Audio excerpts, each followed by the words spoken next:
Mass UFO sightings have been experienced around the globe for thousands of years. Today, they are at an all-time high. I got 4 of them. Major sighting here. They're done hiding. This thing was humongous. You don't put something half a mile wide, covered in lights, in the sky if you don't want it to be seen. What's the purpose? What's the mission? And why are governments going to great lengths to hide this information? This is as up close and personal as you can get. It's such an eerie kind of feeling. It was an overwhelming dread, and I had trouble summoning the courage to run. UFO encounters involving hundreds of people seeing the same terrifying craft are happening all around us. There was something in the sky. There is credibility in numbers. We are now closer than ever before to learning the truth about alien craft invading our skies. Why would we be all there is? And if there are others, wouldn't you want to know?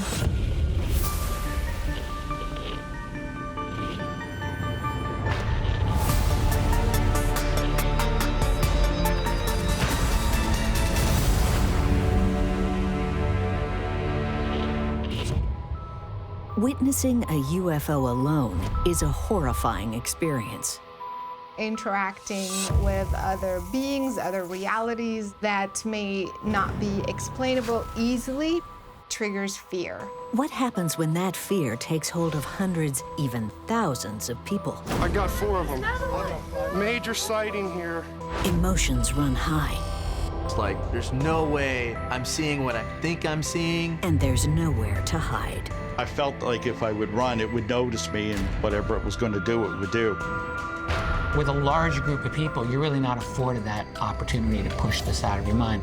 It forces you to confront this reality that's not supposed to be there. I got the 3rd one popping. There's one behind the chimney. One just squared up. Mass sightings are cases on steroids where we don't just have 1 or 2 individuals. We may have dozens, if not hundreds, perhaps even thousands of people encountering something in the same time frame. Will the public get out of control here? And will this devolve into genuine fear? One of the biggest sightings in UFO history happened here in the desert state of Arizona. But what hundreds of people saw was no mirage.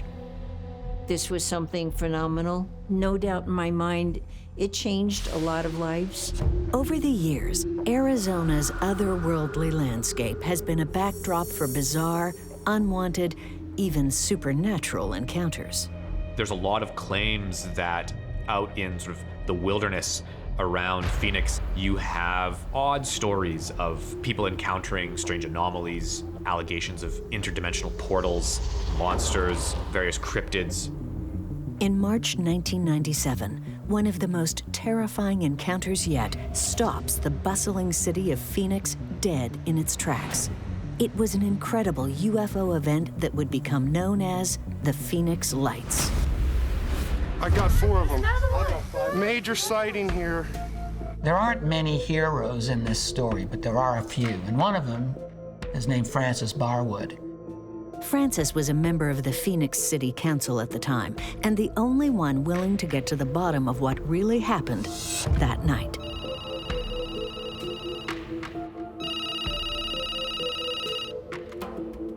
It's all lit up. It was about 10 miles away. It was moving from the southeast to the west-northwest. Traveling approximately 1,000 miles per hour. Just an outline that was rather almost translucent, as if there wasn't as much reflection coming off. I talked to over 700 people, and all those people described exactly the same thing. And they said this thing was humongous. It was something bigger than a football field. They said it was triangular shaped. They all said it had like gaseous lights in it.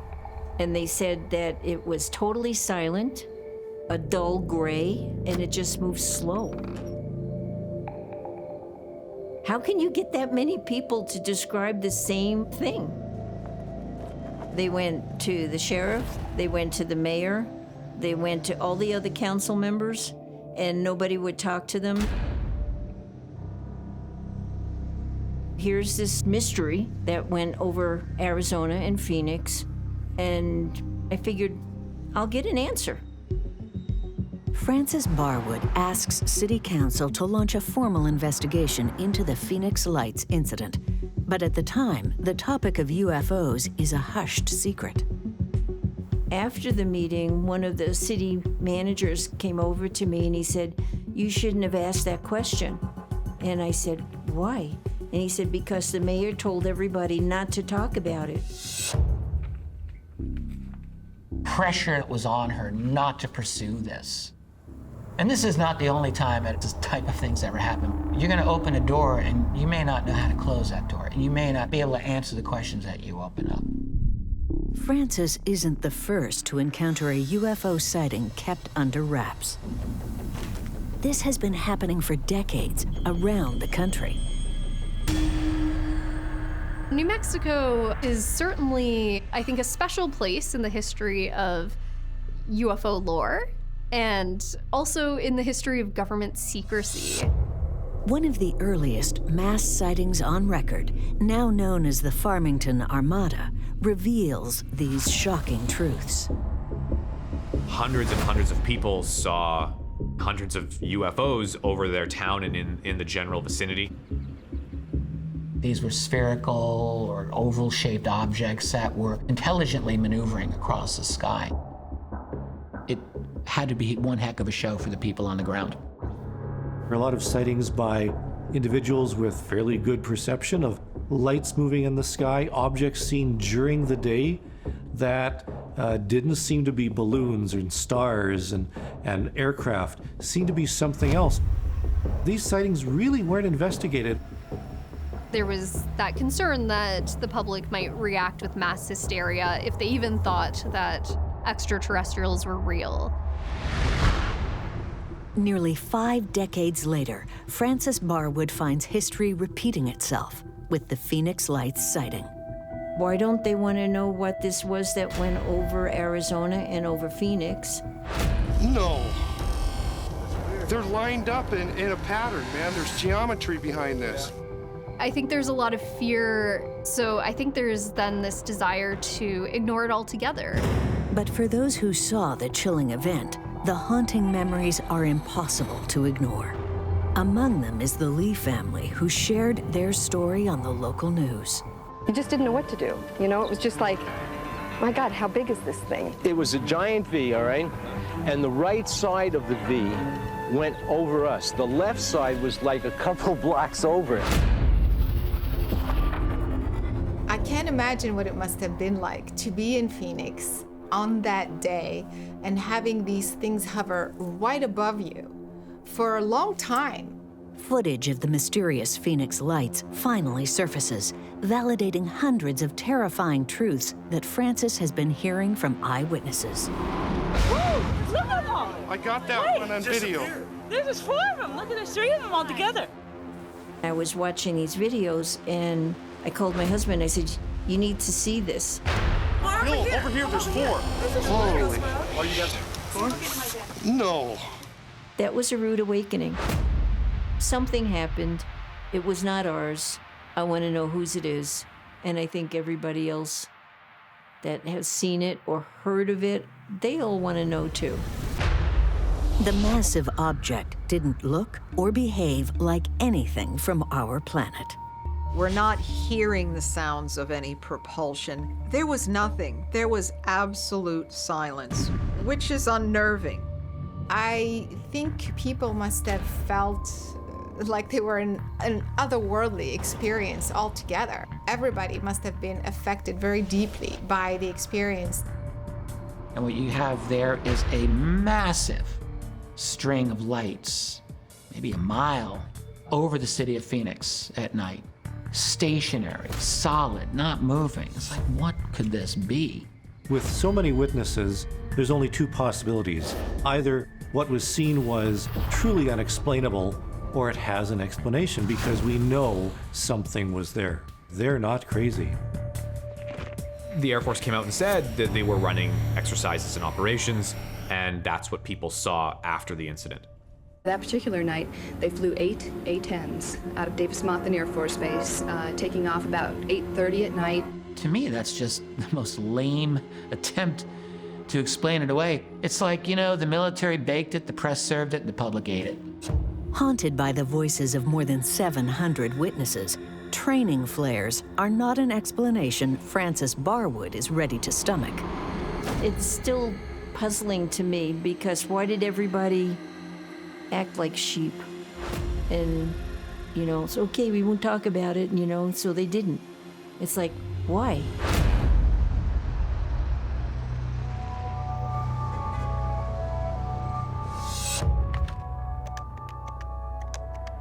Then one evening, Frances receives a mysterious call that changes the course of her investigation. The voice on the line belongs to an eyewitness named Richard Curtis. He was a retired veteran. He didn't know who else to call. He said he didn't want to call the government. And he says, I took detailed videos of it and I have them.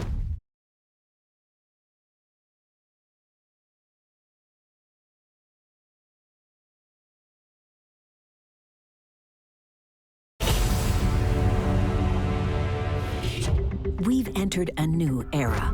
UFO encounters are now seen and understood as real phenomena. One-on-one eyewitness accounts and government documents detail sightings of strange and incredible craft with capabilities that are out of this world. But no encounter offers more insight into UFOs than one that is witnessed by hundreds. Mass sightings are the jewels in the crown of ufology because of the massive amount of data they provide. But this valuable information comes at a high price to those who come face to face with the alien craft. In a blink of an eye, an entire community can be upended. Suddenly, their whole lives are changed. That's monumental. Frances Barwood was determined to get answers for her community, no matter the cost. To her everlasting credit, she was brave enough to say, you know what, let's find out what this thing was. She was out there twisting in the wind on her own, very vulnerable, very exposed. The phone call from Richard Curtis may be the key to unlocking the mystery behind the Phoenix lights. I got a call from Richard Curtis. He explained that he had professional equipment. He wanted me to know that he had these really good videos that showed the entire shape of everything. Up till then, there were some pictures of objects and you could see kind of lights and everything, but you couldn't see the detail. And he had gotten the detail. He said you can see the shape. You can see how big it was in comparison to the surrounding buildings and everything. He described that the lights were like gaseous. He was so excited about that he had gotten all this on video. What's on those tapes could be life-changing for Barwood and those she is seeking answers for. And I said, can you get the copy to my office? And he said he would. Days go by with no sign of the tapes. I thought, oh, he probably made this up. He didn't have video, didn't, you know, all this stuff. A week later, he called me up again at home. And he said, what did I think of these videos? And I said, I did not get them. Richard Curtis tells Frances that 2 men from her office had already paid him a visit, dressed head to toe in black. They came in, they asked where Richard Curtis's room was. They told him, they went up. They said they looked similar to each other. They were in 3-piece black suits. That was odd, being that it was like 110 or something like that out. He said to them, are you from Barwood's office? And they said yes. They said, did you make the copies? And he said, no, I haven't had a chance. He goes, we'll make the copies. So they took them. And so he gave them the videos and thinking they were going to bring them to my office. I don't have guys in my office, I have all women. I have no idea who these two guys were. It sounds so, like, bizarre. Nothing made sense to me. Who were these mysterious men? And why are those tapes so important to them? There are so many stories around the world about odd-looking people, sometimes very pale, dressed in black suits, black hats, who either take evidence or show up at a witness's door, make them feel uneasy, tell them to be quiet, intimidate them. On the basis of what happened with Richard Curtis and Francis Barwood, you could say this is a Men in Black encounter. I mean, absolutely. What the Men in Black represent is a whole other question that is a harder one to answer. Are they human? Are they not human? Are they part of a secret government agency? Some ufologists have said these were aliens trying to stop my quest, but others have speculated that no, it was actually members of the government trying to control the narrative of what was going on in the skies. One thing is for sure. The Men in Black did not want those tapes to reach Barwood's desk. If what Richard filmed really does reveal that extraterrestrial beings are behind the Phoenix lights, what does that mean for us? The only thing I could think of is they're more advanced than we are. They're smarter than we are. Maybe our government and military are afraid of losing power and control. With the tapes gone, Frances and the hundreds of eyewitnesses relying on her are no closer to getting answers. Why isn't everybody saying, we need to know what this is? Frances continues to look for answers. Across the continent, other UFO eyewitnesses have been waiting decades for the truth. A long time ago now, I was 12 years old. I was supposed to be in bed. It was about 10:20 at night. The last thing on my mind that day was UFOs, but that was about to change. At that time, my bedroom window was right by the edge of the waterfront. And lo and behold, here comes this orange orb. Basically just an orange ball. And this was just moving along the coastline like this. Well, this was too much for me to ignore, and although I was supposed to be in bed, I can remember, it's very strange, I grabbed the jacket, ran down the stairs. My mother and father were saying, where are you going? I said, I've got to go to the corner store. I said, I've got to get something. I got a bad stomachache. And they're like, whoa, stop, no. And I was out the door.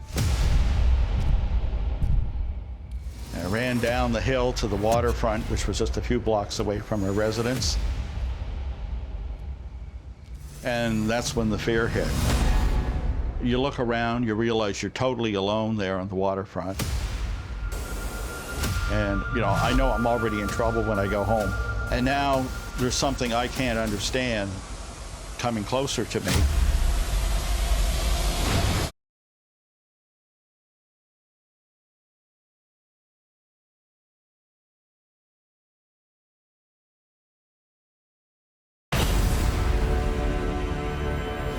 Sightings of strange, ominous, and unexplained phenomena are happening more and more. The best way I can describe it was an overwhelming dread. Every haunting encounter opens the door to the possibility of extraterrestrial life among us. And every mass sighting makes that terrifying thought impossible to ignore. When you come across a UFO, the reaction, it's awe, it's disbelief. Is this for real? Did I just see this? The fear kicks in. What if something happens to me? These very thoughts and emotions were coursing through Chris Stiles on the night in October 1967, when he came face to face with a UFO. Silently just drifting only about 10 feet above the water, tracing the shoreline. You had this fear inside. You're not thinking in words, but I can remember the feeling. What would it be now, 53 years ago? It was like, you're thinking at the time, if I run, it'll be like when you run from an aggressive dog. That was my introduction to the UFO phenomena, up close and quite scary. But Chris Stiles wasn't the only one introduced to UFOs that cool October night. Almost 300 kilometers away, just an hour after his sighting, the residents of the tiny fishing village of Shag Harbor got the biggest scare of their lives. Looked like a flaming ball of light, flew over the town. No one really could identify what this was, but it was odd. Around 11:20 p.m., the sky was so clear and transparent you could see the faintest of stars. The moon had already sat some hours before. People who were outside at the time, they were mostly out in cars driving around, young people with girlfriends, people just with time to kill, insomniacs, whatever. Among them is fisherman Laurie Wickens, out for a drive with some friends. Laurie Wickens was a young fella at the time. He was out with some friends of his. They were just driving up and down the roads out of boredom, and they witnessed the strange lights in the car and watching them descending toward the water surface. Now, in those days, of course, nobody has a cell phone with them. There was a payphone on the road. So they raced up to that, and Laurie went in and called the RCMP. And the first question he has for Laurie is, how much you been drinking? But what Chris, Laurie, and dozens of other witnesses saw that night was all too real. He's about to re-enter the vehicle, and suddenly the payphone rings. Laurie answers the phone. Stay there, he goes, we're on the way. And the reason the RCMP called him back is 6 other witnesses had called in from different locations to report the same thing. Some witnesses describe several blinking lights, some a bright orb. Others claim a mysterious glow emanated from the depths of the ocean. One thing's for sure, something truly inexplicable crashed into Shag Harbor that night, something that could very well be out of this world. The lives of many witnesses, including Chris, would change forever. The fear subsides, but it becomes replaced with obsession. And the reason for obsession is the need to understand what you've seen. Why do we still not have the answers? Shag Harbor is a very quiet, small fishing town. Not much happens. And then one night, people wake up to this mysterious crash in their harbor. And shortly thereafter is a massive descent of journalists and police and military. When this was seen to fall into the ocean, the first reaction was maybe it was a plane crash, which actually made it more important to investigate. People went out there looking for survivors of this plane crash, they thought. What they found instead is difficult to forget and even more difficult to explain. There was this eerie yellow foam stretching for about a half a mile from where the craft had been to possibly moving underwater. This object submerged under the water, leaving behind a sulfuric smell. And so these witnesses were certainly quite concerned about what they saw. The military and RCMP spent a lot of time combing the ocean. We do know that divers had gone down there. Nothing had been found. This really created a mystery for these witnesses, all who had seen certainly some sort of object or vehicle enter into the water. If it had been a conventional craft that crashed into the water, there should have been wreckage that was found. Something would have turned up. The plane would have been registered as missing. How does a giant craft disappear without a trace? It's a small town where everyone knows everyone. They're all going to talk to each other about this. So it's like the rest of the world gets one story, but the people who live there know the full story. They know the real story.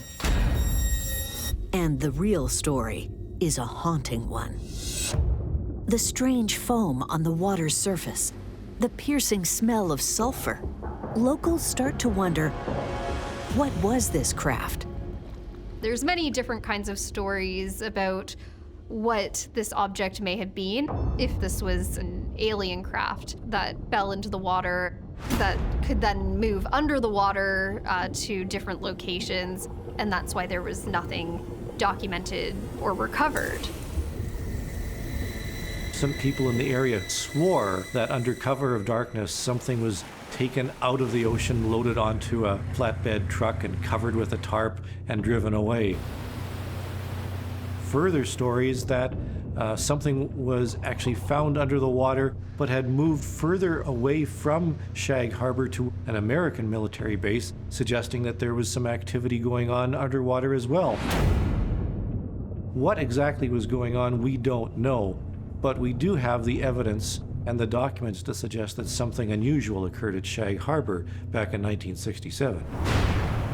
The story of the UFO that crashed into Shag Harbor came and went as quickly as the tide, when nothing was found underwater.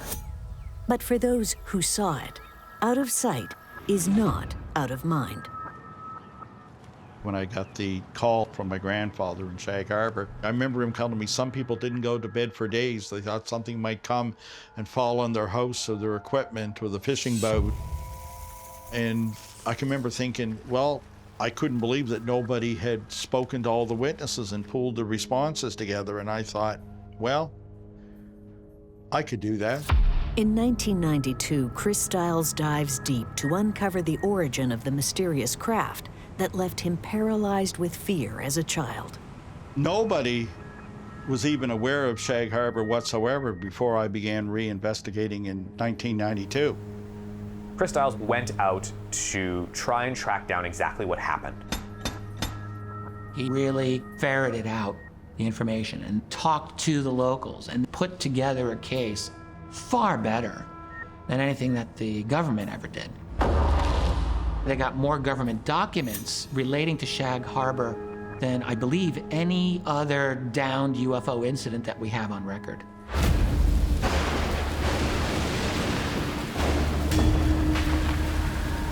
"4,000 kilometers south along the coast, decades later, Houston musician Andrew Pena wasn't ready for what he was about to see. In 2014, Houston, Texas was struck with weeks of severe thunder and lightning storms. It just looked like dark, dense, middle of nowhere ocean. I was on my way to the rehearsal space and I was messing with my phone. I was seeing some crazy stuff happening up in the sky. What is that? Adrenaline was pumping a little bit. Such an eerie kind of feeling. I knew immediately I needed to get off of the highway. I knew right then and there, like I had something just extraordinary.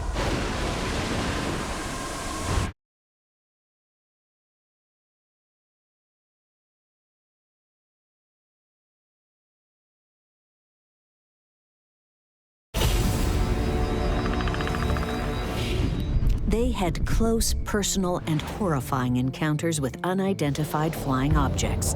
Enormous V-shaped craft hovering over homes.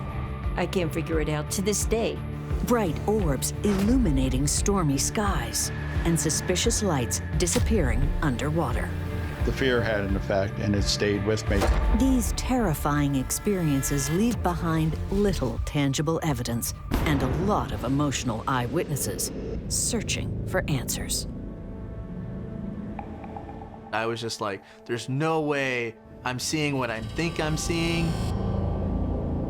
A lot of times on an individual basis, what people have seen is so shocking. It's so literally out of this world for them that they actually find a way to forget that they've ever seen it. For musician Andrew Pena, his UFO event became impossible to forget. The moment he grabbed his phone and hit record. When I reviewed the video, I'm thinking that I only saw the bead of light because in the video it like kind of breaks out into a bunch of little lights And that's the part of me that just goes like, whoa, something had to have been generating that much power in order for you to see it the way you saw it in its clarity. So that was just nuts to me. What Andrew saw and recorded that night was soon validated by dozens of eyewitnesses around Houston, all reporting the same thing, a cluster of bright lights in the sky. It was at that moment that I was like, this is so much bigger than I thought it would ever be. Andrew Pena's video of the mysterious lights over Houston garnered more than 800,000 views online. That night, it was already on the news. The encounters Chris and Francis experienced also involved hundreds of people, but were kept out of the public eye for as long as possible. We still don't know what it was. We still don't know who knows what it was. The question is, why are some of the biggest, most important UFO sightings being kept a secret? I think the main reason the government didn't want the public to know is because they didn't want the public to freak out. Unfortunately, historically, mass sightings have also been equated with mass hysteria. People panicked, that panic spread, and whole cities became delusional. The Cold War era ushered in a sense of insecurity and resounding fear of what was going on overhead. Some people still insist that the flying saucer is a secret weapon of Russia. But would a country dare test fly highly secret aircraft over a foreign territory? It was at this time, I think, that people really started to turn their attention to the skies. What is that flying over? Is that nuclear warfare? Is that an alien? People started paying attention to the skies in a way that they hadn't before. Are flying saucers interplanetary, or are they a result of mass hysteria? And one of the explanations that really took hold in the popular imagination was the extraterrestrial. We start hearing stories of people allegedly making contact with alien beings, and those sinister aliens hiding amongst us, disguised as humans. Governments responded with secrecy to protect the public from hysteria over whatever the invasion may be. Some secrets are still being kept. You see this reaction by governments frequently to defuse or even just push down the situation and just make sure it doesn't go anywhere. The mass sightings Francis, Andrew, and Chris experienced were explained to the public as military operations and weather phenomena. Where there's a will, there's a way, with the government discrediting mass eyewitness accounts, weather balloons, weather phenomena, conventional aircraft. They will come up with something to try to describe it. And I hear explanations like this. It's impossible not to want to roll my eyes. It's just a way to kind of inoculate the public against something. And so you want to get an explanation out there. And I mean, it's easy peasy to do this. It's called an operation, and it happens all the time. One of the most well-known alleged operations took place in Roswell, New Mexico. The story of Roswell is that back in 1947, something crashed. A local resident had found pieces of some sort of unusual material strewn about a field some distance away from his ranch.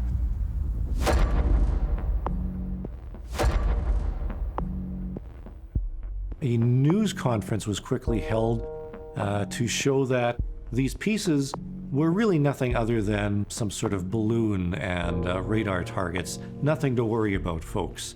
And yet, the pieces were very much different from what had been seen and felt by the witness himself. The UFO encounter Chris Stiles and many others witnessed 2 decades later in Nova Scotia bears an eerie resemblance. Shag Harbor has been described as Canada's Roswell. What's interesting is that it actually has more supportive evidence than Roswell. We have documentation from the RCMP and the Canadian Forces that suggests something really did crash into the ocean. There's a cover-up as a result of it.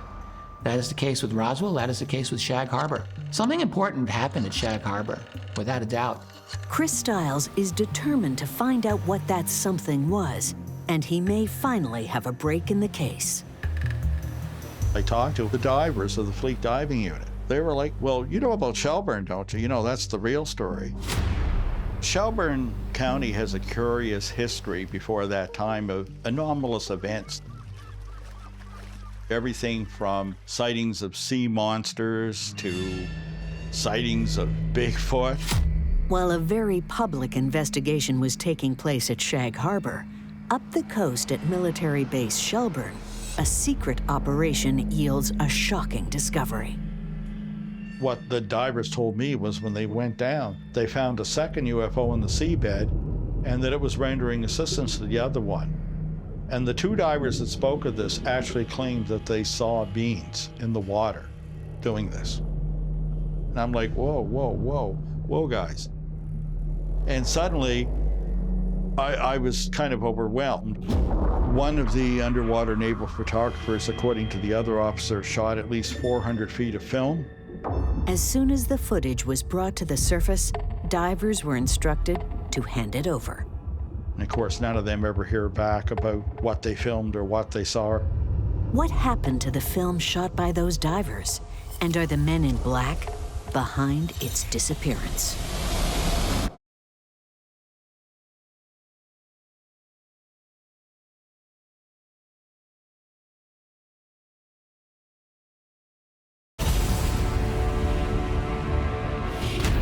UFO encounters can be frightening and emotional experiences. Witnessing a mysterious craft that could be from another planet is a difficult reality to accept. We have trouble with the unknown. We fear it. That becomes a scary kind of process, or a scary question to think about. Even though we have legitimate experiences, we are then afraid to talk about them. We're afraid to kind of tap into something we don't know anything about. Where did these UFOs come from? And why are they revealing themselves to us now?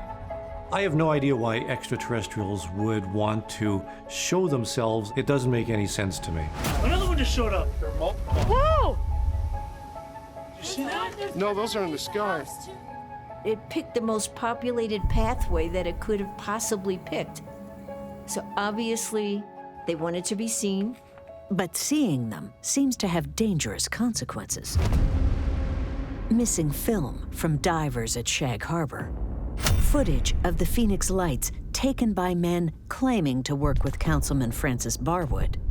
Whoever these men in black are, they appear to go to great lengths to control evidence of extraterrestrials visiting Earth. Just how far will they go to keep the public in the dark and protect incredible secrets about what really happened over Phoenix that night? After Richard Curtis's tapes of the Phoenix Lights were taken, he went public with his story. I saw the bottom of it as it went over the top of Phoenix, and it blocked out the clouds and the stars. News in Phoenix interviewed Richard Curtis, and he told the whole story. Pretty well told him everything that happened. And so after that, I thought, well, I'll talk to him and see if anything else he can remember. Well, he wasn't there anymore. And his neighbor said that they had come for him because he got bad medication, and they took him by ambulance, and they never brought him back. The last little exclamation point on this whole part of the story is that Richard Curtis himself ended up disappearing. Like, he was just gone. If the men in black are behind the disappearance of the tapes, could they be behind the disappearance of the man who filmed them? There certainly is some enticing historical documentation that they certainly did have their hands involved in trying to control how the public thinks about these stories. The Men in Black phenomenon was first described by a UFO researcher named Greg Barker back in the 1960s. He described that there was these government agents who would go around, they typically wore black, and they would hustle people who were interested in UFOs, they would threaten their lives, they would threaten their families, they would pretend to be from various government organizations, and all with the purpose of covering up the UFO phenomenon, or at least keeping it secret. Why do we think the men in black showed up at Richard Curtis's home? Because they had advanced intelligence about something. The fact is, it's weird. And that's just the reality. Like, this man is gone. He is a key witness who had very possibly the single most important piece of evidence that may have ever existed on this mass sighting. And he's never seen again. I'm thinking, how did these two guys know where he was? What do you do? Who can you rely on to investigate and really check things out? Frances decides to have her phone line inspected by a professional. This guy checked out my phone, checked out the lines that went up to the pole and everything. Wouldn't come back in my house. Came to the back door. I says, come on in. He goes, no, I'm not coming in. I just want to tell you, yes, your phones are tapped, and it's a government tap. People think, oh, well, why would the government tap her phone? That's paranoid. That's conspiracy. No, it's not paranoid. It's not conspiracy theory. It's real. This was an important event that, again, threatened to go out of control in public venue. That's the danger of the Phoenix Lights. This thing was on the tipping point of going the other way, of going real sideways for the government. It's such a puzzle to me, still, always. Could the government be protecting its people from more than just mass hysteria? Are we in danger of something far more terrifying? One thing that I have learned about these UFOs is that if they don't want to be seen, you're not going to see them. So why did these craft choose to be seen? I can't imagine any practical use other than to terrify people. It's so bizarre. It's so inexplicable. I don't see the box to put that phenomena in. Perhaps it is a time where we are kind of summoning them. We want to know the truth to such a point that they finally make an appearance in such an obvious, widespread way. There's no question that they do exist, whatever they are, whoever they are, to trigger some sort of official or global response. We don't know what it is. Therefore, we need to protect ourselves. What was this thing doing, flying all the way south across the entire state that day, that everyone saw it? We may not understand their intentions of terror or peace, but we can be certain they want us to know they're here.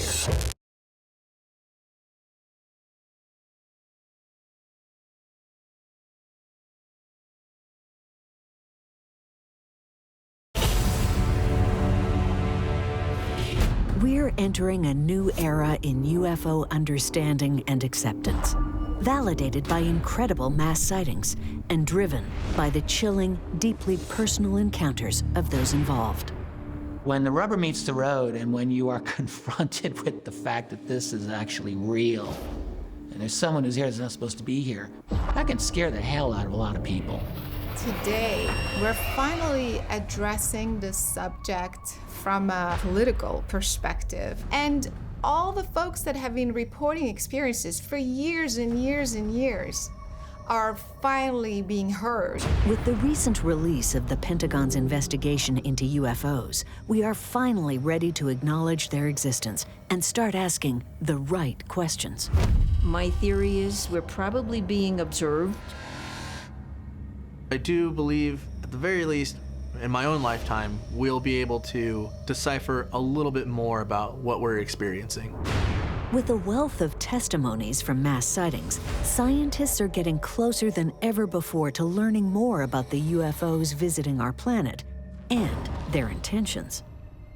All the speculation about life in the universe, visitation, aliens coming to visit, and what messages they have to impart to us, all that is immaterial if we don't have the sightings themselves. We've come a long way from the silenced mass sightings of past years. Denial, missing evidence, even missing witnesses. What happened in the skies over Phoenix still remains a mystery today. I've got a few more years left, and I'm hoping that I find out all the answers. And the truth behind what really crashed into Shag Harbor lies hidden below the surface. As the years go by, none of that testimony has been evaporated, explained, or explained away. The case remains open and unsolved. As for Andrew Pena's incredible encounter and the new generation of mass sightings still to come, keeping UFOs a secret will be a tall order, even for the most skilled and powerful organizations.